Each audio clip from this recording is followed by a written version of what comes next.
Guys, welcome back to the channel. So yesterday was the Turkey Trot. Whether you participated in your local Turkey Trot or you joined me at the Troy Turkey Trot, likely your muscles are a little tight. It was a little wet out there. It rained throughout the 10K and then turned into snow at the 5K. And so you may have got more snow where you lived if you were a little more north. But if you're anywhere in the capital region, it certainly was wet. So hopefully you found a way to stay warm, stay hydrated, and you had a good run. So today we're going to come into a couple of stretches here for the hamstrings, but as well as a twist, because a lot of times we're just so much in the sagittal plane when we're running where we build up these tensions that kind of wrap the spine. So we have this spiral line of muscles. It connects the neck here, goes between the shoulder blades, wraps around the ribs to the hip, right? So once the hip gets tight, especially from running, kind of pulls us in one direction. So we want to see if we can release some tension, at least in the upper back a little bit. And so to start off, I'm going to come in from our pigeon stretch because that was the stretch of the previous video that I recorded, which is one of the best stretches for athletes and super, super good, especially after running. However, if you build up tension anywhere in the body, really the quads, the hips, the hamstrings, I mean, all of that could be pulling inside the knee. So you want to be super careful today as we come into that. You may want to do a pigeon stretch on your back, but just go back to the previous video where I walk you through those modifications. And the reason why I'm coming into a pigeon stretch here to start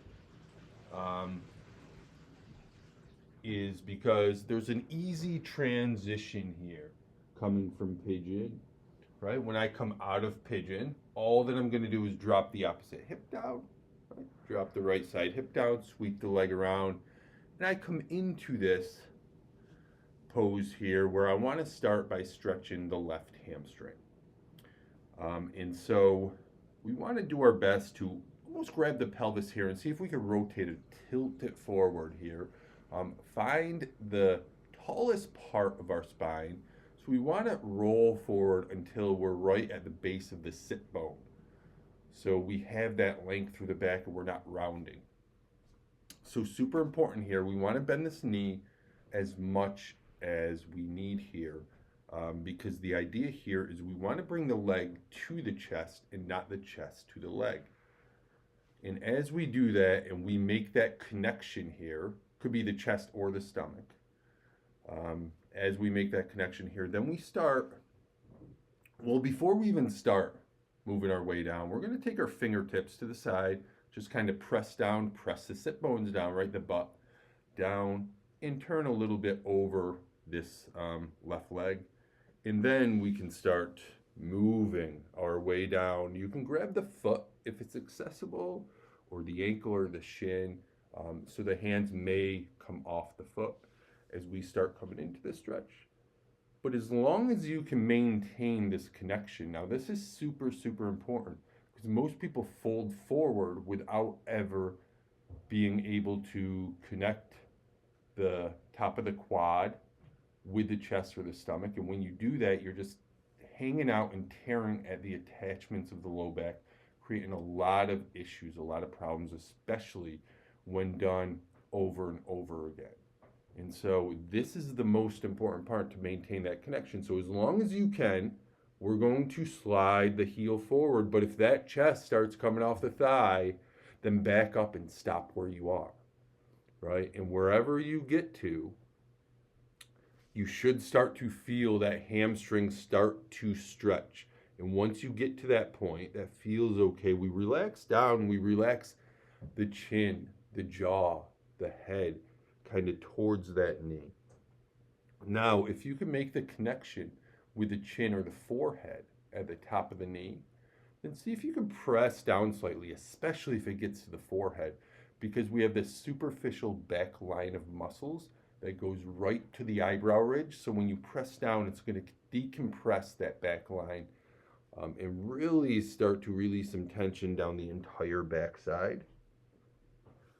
So as long as you drop it down and you almost tuck the chin, you should be able to get the forehead there.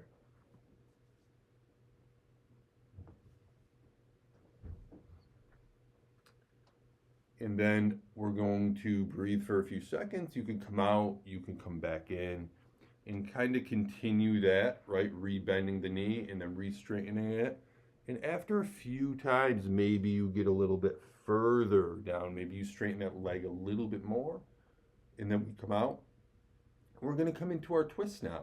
So again, fingers alongside the body, press the sit bones down, the fingers down, create that length, that wave through the center of the body. And keeping this knee bent if it's okay. If it's out here, then we're just going to bring the leg up into the chest. But if it's bent, and we could slide this foot around maybe to the outside of that thigh, trying to keep the hips on the ground if you can. We're just going to press down. We're going to lengthen up again. And then we're going to just twist over that top leg here, that top thigh. Elbow is going to be touching the knee or the top of the quad. Left hand kind of falls behind here. And all that we're going to do is press down again through the fingers, through the ankles, through the elbow. So we create that length. And then we turn a little bit to the left side. Just a gentle twist here. So you can keep the chin over the heart. Or if it's okay with the neck, we start to look towards that shoulder. And create that full body twist. And then we come out and we just come to the other side. And we just crawl our hands long, reaching the left hand long, bending the right elbow. And just coming into this counter pose, just softening down, trying not to lift that opposite hip up off the ground.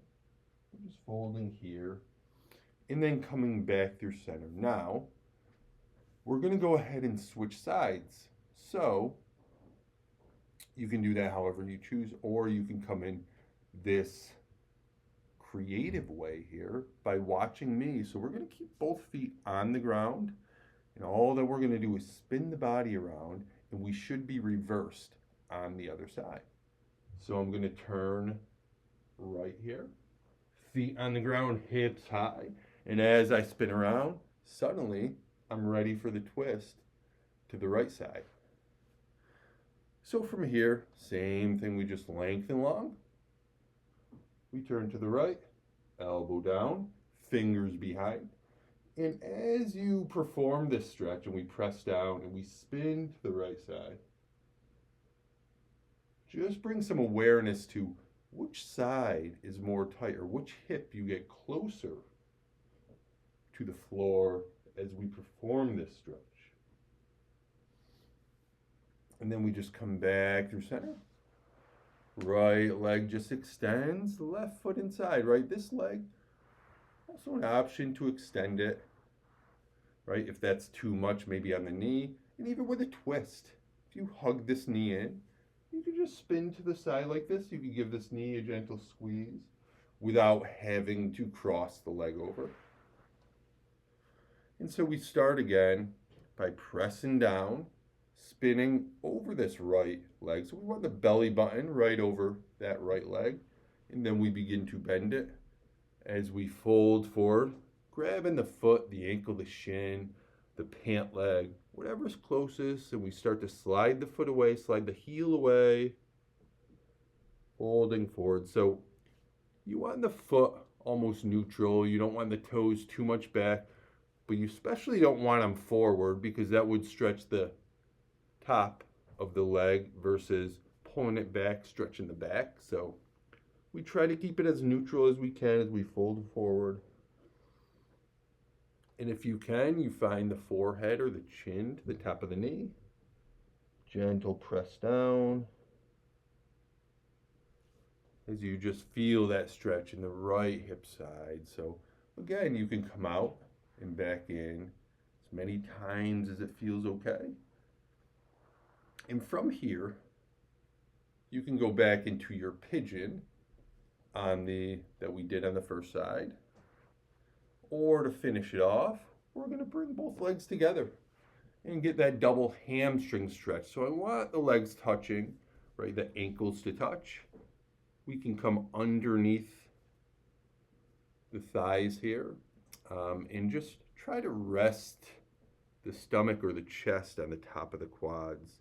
And as long as this is okay, right, we can grab the feet again if we like and just start to slide the heels away as long as we maintain this connection. We can go as far as we can. Now just notice how the bend is.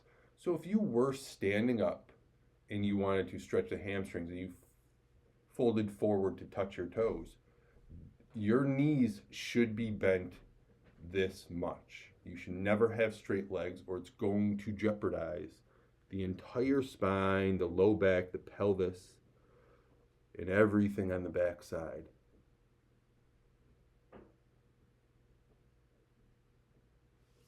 And just stay there, come out and in as much as you choose. Make sure you do a pigeon on both sides or check out that previous video. And if you haven't already, make sure to subscribe. We want to make sure that you don't miss any of these valuable videos as we continue to provide amazing content to you. And we will see you all next time.